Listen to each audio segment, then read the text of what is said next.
I've always believed that trust is the foundation of a marriage, the invisible thread that holds two people together through the chaos of life.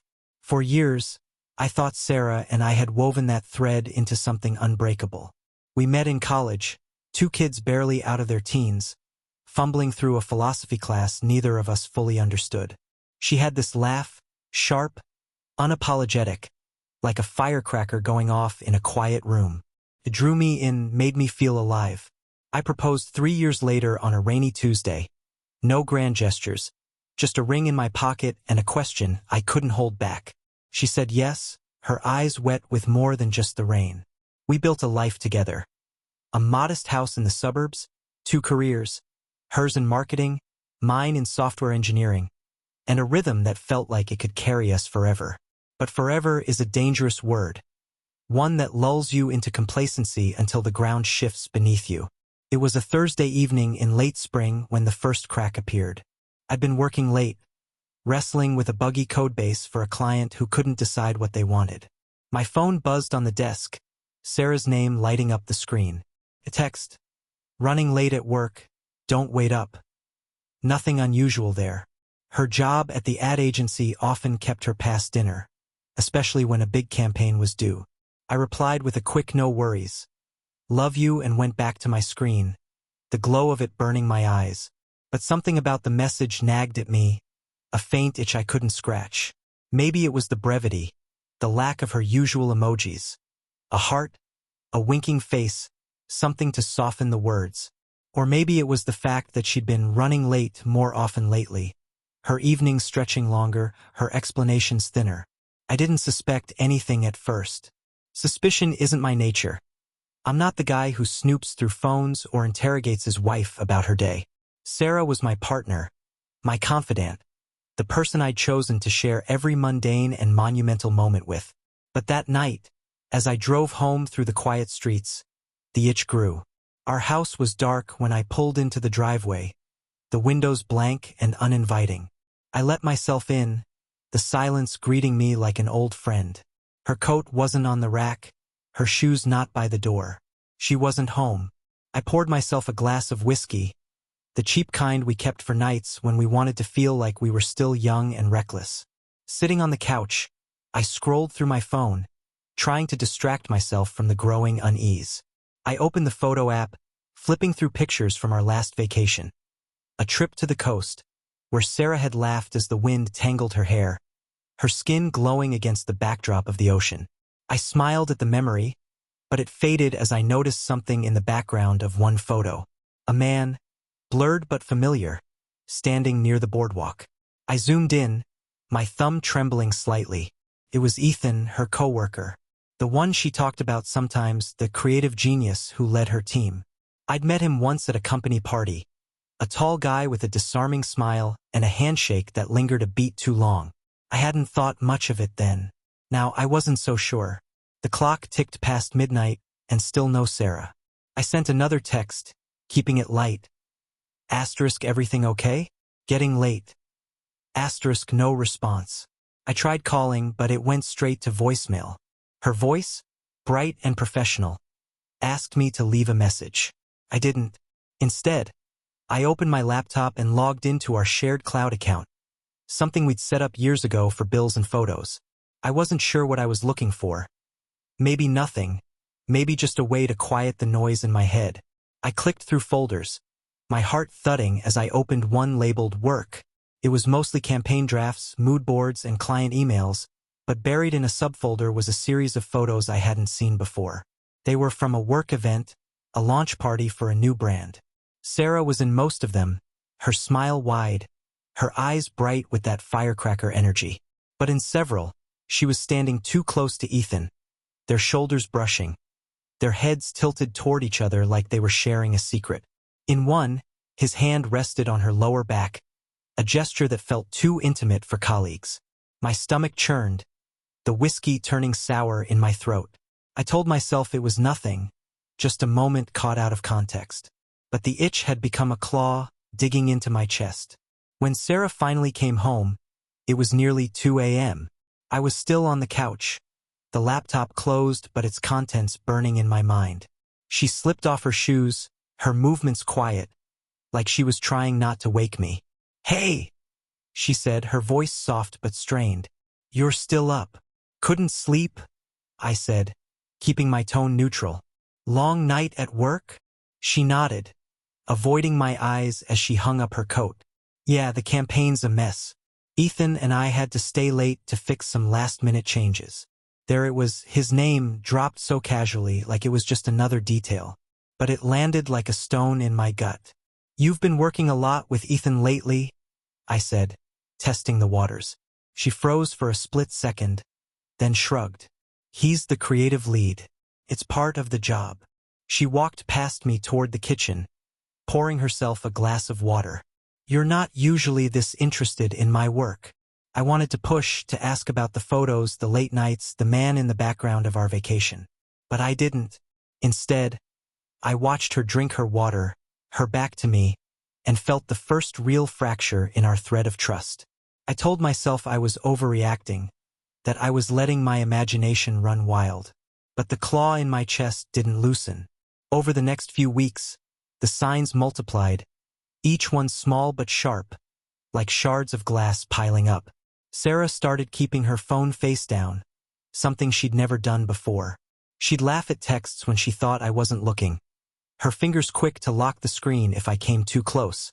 She started wearing perfume again, a scent I hadn't smelled on her in years. One she'd once said was too much for every day. Our conversations grew shorter, her answers vaguer. When I asked about her day, she'd deflect, talking about clients or deadlines but never specifics. And then there were the nights she didn't come home until dawn, her excuses flimsier each time. I tried to confront her once, gently, over dinner. "Is everything okay with us?"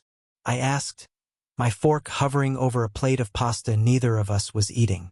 "You seem distant." She looked at me, her eyes softening for a moment, and I thought she might open up. But then she smiled, a little too brightly, and said, "I'm just stressed, babe. Work's been crazy. You know how it is." She reached for my hand, her touch warm but fleeting, and changed the subject. I didn't push again. Instead, I started paying attention.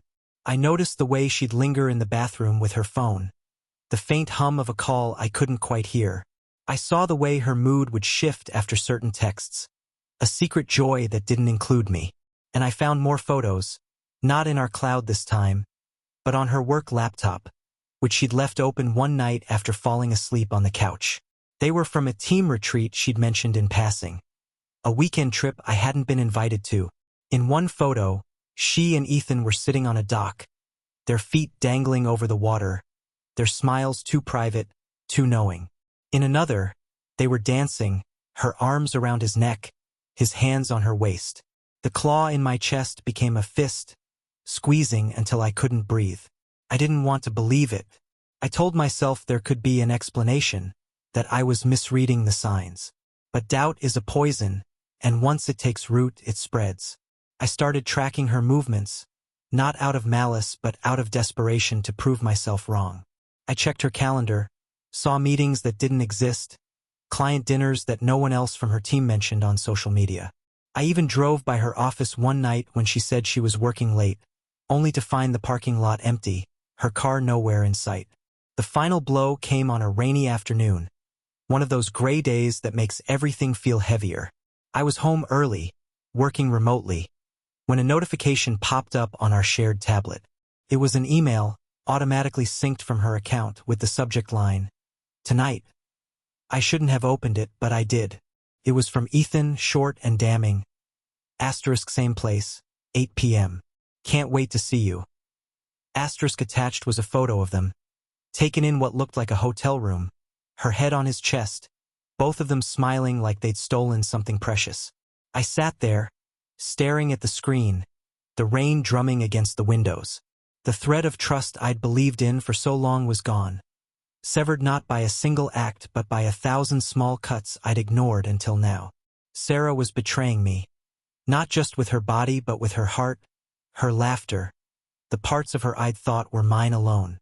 The fist in my chest unclenched, replaced by something colder, sharper. A need not just for answers, but for justice. I didn't confront her that night. I didn't scream or throw the tablet across the room, though every nerve in my body wanted to. Instead, I closed the email, cleared the notification, and started planning. If Sarah thought she could unravel our life without consequence, she was wrong. I wasn't the kind of man to let betrayal slide, not when it cut this deep. I would find a way to make her feel the weight of what she'd done, to make her and Ethan face a reckoning they couldn't escape. The how wasn't clear yet, but the why was burning in my veins. This wasn't about love anymore. It was about revenge. The rain didn't stop for days, a relentless gray curtain that mirrored the fog in my mind. I went through the motions, coding, meetings, dinners with Sarah where I forced smiles and small talk. But inside, I was a furnace, burning with the image of that email, that photo, her head on Ethan's chest. Every time she laughed or touched my arm, it felt like a mockery, a performance for an audience who didn't know the script had changed. I didn't confront her, not yet. Confrontation would be too easy, too quick. It would give her a chance to explain, to cry, to promise it was a mistake. I didn't want her apologies. I wanted her to feel the same betrayal, the same gut-wrenching loss of control that had consumed me since I opened that email. And Ethan, he wasn't just a bystander in this. He was the architect of my humiliation, and he would pay just as dearly. The first step was understanding the enemy. Ethan wasn't just some coworker. He was a presence in Sarah's life that I'd underestimated. I started digging quietly, methodically. I didn't have the skills of a private investigator, but I had something better: access to systems most people don't think twice about. As a software engineer, I knew how to navigate the digital trails people leave behind, the ones they assume are invisible. I started with Ethan's public profiles, LinkedIn, social media, the polished persona he presented to the world. He was 34, a creative director at Sarah's agency, with a string of awards and a smile that screamed confidence. His posts were a mix of professional flexes and carefully curated personal moments. Craft beer tastings, gym selfies, a dog he'd probably borrowed for the photo. But it was the gaps that interested me, the things he didn't post. I cross-referenced his accounts with Sarah's, looking for overlaps. There were too many. Photos from the same events, tagged at the same restaurants, check-ins at places she'd never mentioned to me. I found a private Instagram account under a pseudonym, Ethan's, I was sure, because of the dog in the profile picture, the same one from his public posts. It was locked, but I didn't need to see the posts to know what was there. The pattern was clear. A life parallel to ours.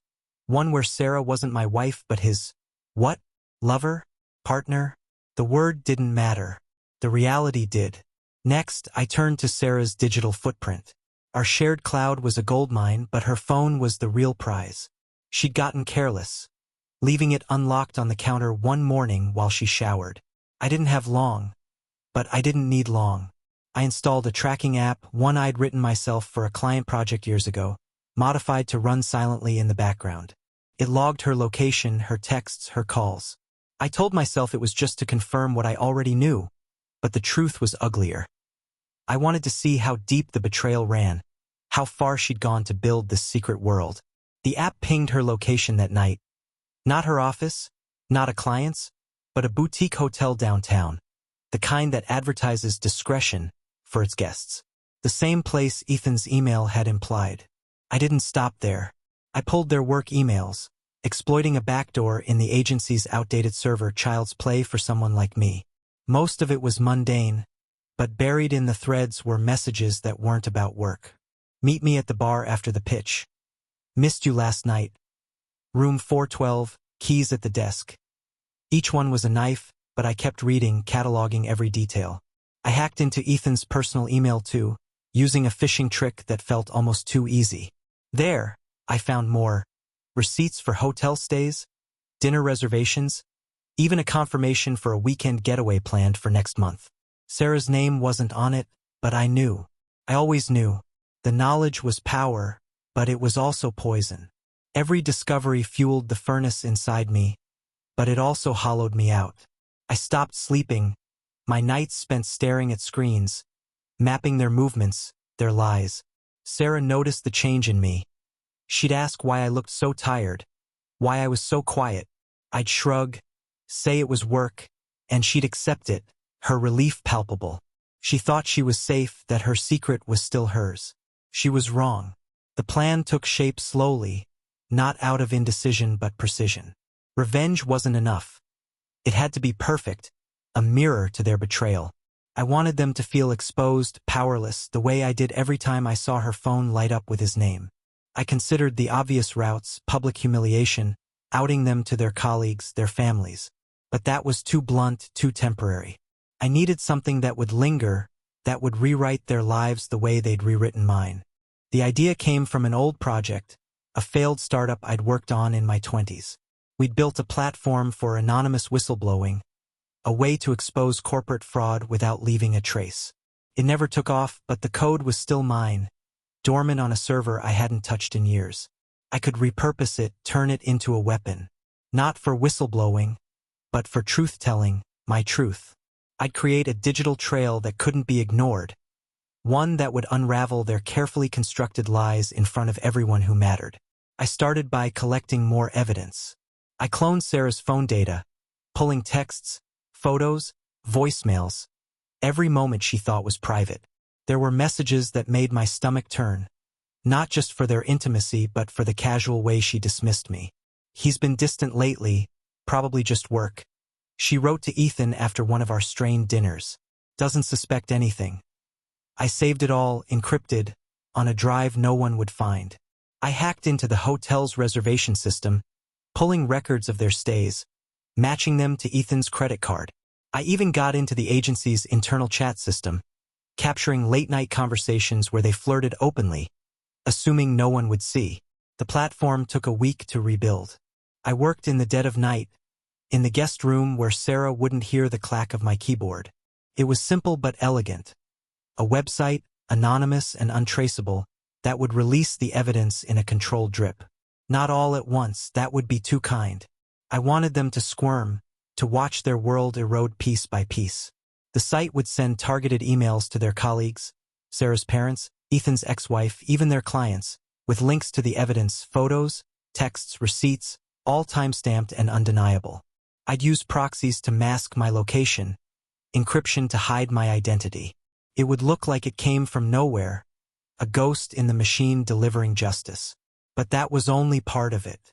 I needed something personal, something that would hit them where they lived. Ethan's life was my next target. I found his address through a public records search, a sleek condo downtown, the kind of place a guy like him would brag about. I drove by one night just to see it, to imagine him there with Sarah. The building was all glass and steel, a monument to his ego. I didn't go inside, but I didn't need to. I knew enough about his habits from his emails and social media to predict his movements. He went to the gym every morning at 6 a.m., took the same route to work, stopped at the same coffee shop. Routine makes people vulnerable. I started small, testing the waters. I sent an anonymous tip to his landlord, claiming I'd seen suspicious activity at his condo. It was vague but enough to get a security check, enough to make him wonder who was watching. I hacked into his car's GPS, tweaking it to send him on a wild goose chase one morning, rerouting him to a dead-end street instead of the gym. Petty, maybe, but it felt good to know he was rattled, even if he didn't know why. I wanted him on edge, paranoid, before the real blow landed. Sarah was harder. She was my wife, after all, and every move against her felt like a betrayal of the man I used to be. But she'd betrayed me first, and that justified everything. I started planting seeds of doubt in her life too. I'd move her keys when she wasn't looking, make her think she'd misplaced them. I'd cancel her meetings through the agency's scheduling system, leaving her scrambling to explain. Once, I swapped her perfume with a cheap knockoff, just to see if she'd notice. She didn't, but Ethan did. I saw it in a text. Asterisk new scent? Not sure it's you. Asterisk it was small, but it chipped away at their connection, made her question herself. The final piece was the timing. I wanted the website to go live at the worst possible moment, when they felt safest, most untouchable. I found it in their getaway plans. The email from Ethan mentioned a weekend at a cabin upstate, a place they'd gone before, according to the receipts. It was perfect, isolated, romantic, a bubble where they thought they could hide. I'd launched the site the night they arrived, Let the emails hit while they were sipping wine, laughing at their cleverness. I'd be there, not in person but in the shadows, watching their world collapse through the tracking app, through the chaos I'd orchestrated. As the days ticked down, I felt a strange calm. The furnace in my chest was still burning, but it was controlled now, focused. I wasn't just a husband anymore, not just a victim. I was a force, invisible and unstoppable. Sarah came home one night, her face tired but happy, and kissed me on the cheek. "Love you," she said, the words hollow to my ears. I smiled back, my mind already on the cabin, on the emails queuing up in my server, on the moment when everything would change. The cabin was a 4-hour drive from our house, nestled in a valley where the trees swallowed cell signals, and the world felt far away. Sarah had told me she was going to a team retreat for the weekend. A lie so polished I almost admired it.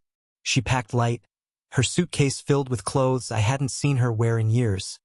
Dresses that hugged her curves, a pair of heels that weren't meant for hiking. She kissed me goodbye that Friday morning, her lips brushing mine with a casual warmth that made my skin crawl. "I'll be back Sunday night," she said, her eyes flicking away too quickly. "Don't work too hard, okay?" I nodded, my face a mask, and watched her drive off, the tracking app already pinging her location as she merged onto the highway. I spent the day finalizing everything. The website was ready, its interface sleek but anonymous, a digital guillotine waiting to drop. I'd uploaded every piece of evidence. The texts, the photos, the hotel receipts, the emails that laid bare their affair in excruciating detail. Each file was tagged with metadata to ensure authenticity, timestamped to show the timeline of their betrayal. The emails were queued, set to hit inboxes at 8 p.m. Saturday, when I knew Sarah and Ethan would be settled at the cabin, probably toasting their stolen weekend. The recipients included Sarah's boss, her team, Ethan's ex-wife, their mutual friends, even Sarah's parents, who'd always treated me like a son. I didn't spare anyone. Exposure was the point, total, unrelenting exposure. But the website was only the beginning. I'd spent the last week weaving a second layer of revenge, one that would hit them where it hurt most. Their reputations, their futures. Ethan's condo, his pride and joy, was already under scrutiny from my anonymous tip to his landlord. I'd escalated it, sending doctored photos to the building's management company, showing what looked like drug paraphernalia in his unit. It wasn't real, but it was convincing enough to trigger an investigation, maybe even an eviction. I'd also hacked into his work laptop, another easy exploit through the agency's lax security, and planted files that suggested he'd been skimming funds from client budgets.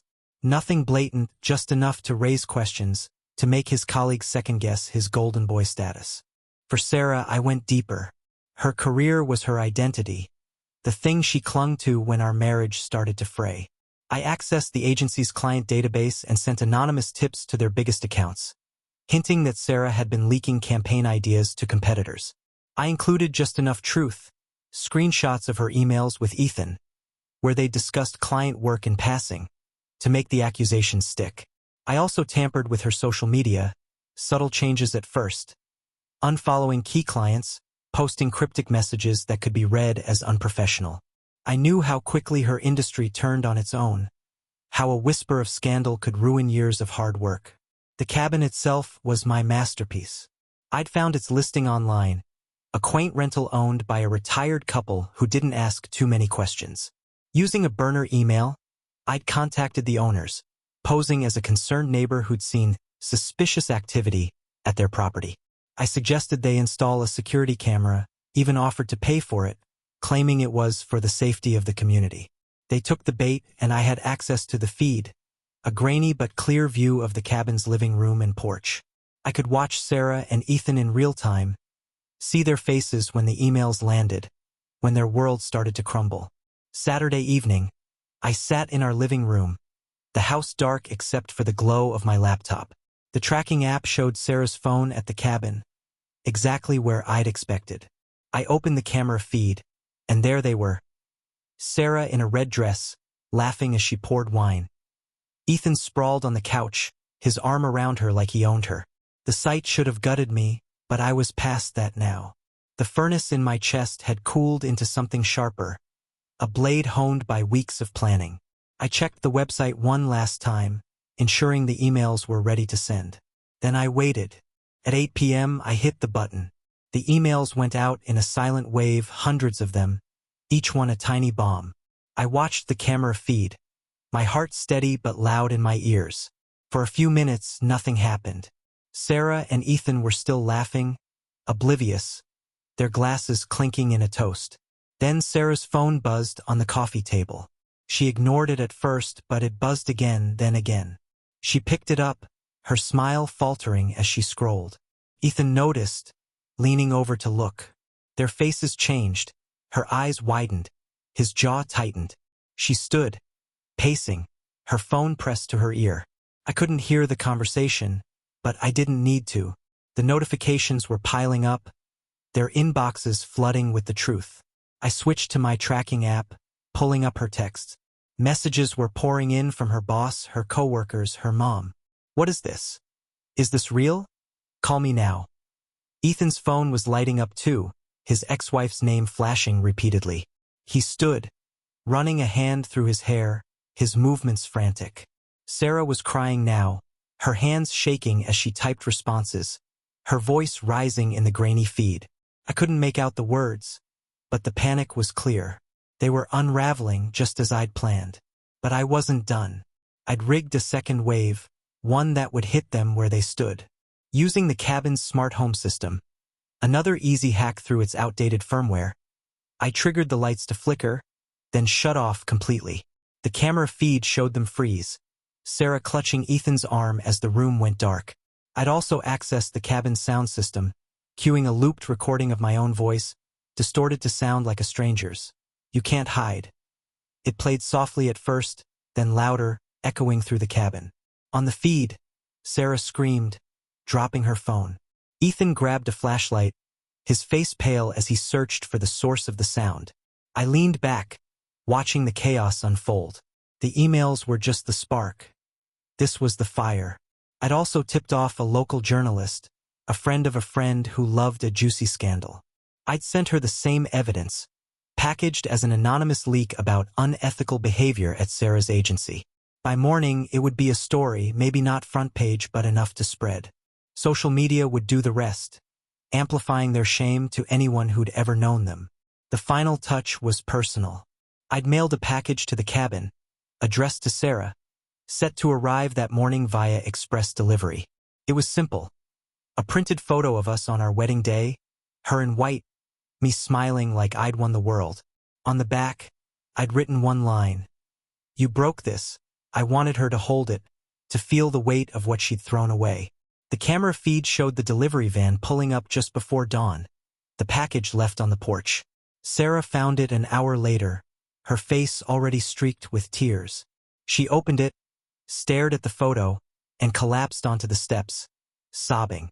Ethan tried to comfort her, but she pushed him away, her body shaking. I should have felt triumphant, but the blade in my chest was still there, cutting deeper now. Revenge was supposed to heal, to balance the scales, but it didn't. Watching Sarah cry, watching Ethan pace like a caged animal, I felt no joy, only a hollow satisfaction. I destroyed their world, but mine was still in pieces. The life we'd built, the trust I'd poured into her, was gone, and no amount of planning could bring it back. By Sunday, the fallout was everywhere. Sarah's boss had suspended her pending an investigation. Ethan's ex-wife was threatening legal action, claiming he'd violated their divorce agreement. The agency's clients were pulling contracts, citing reputational risk.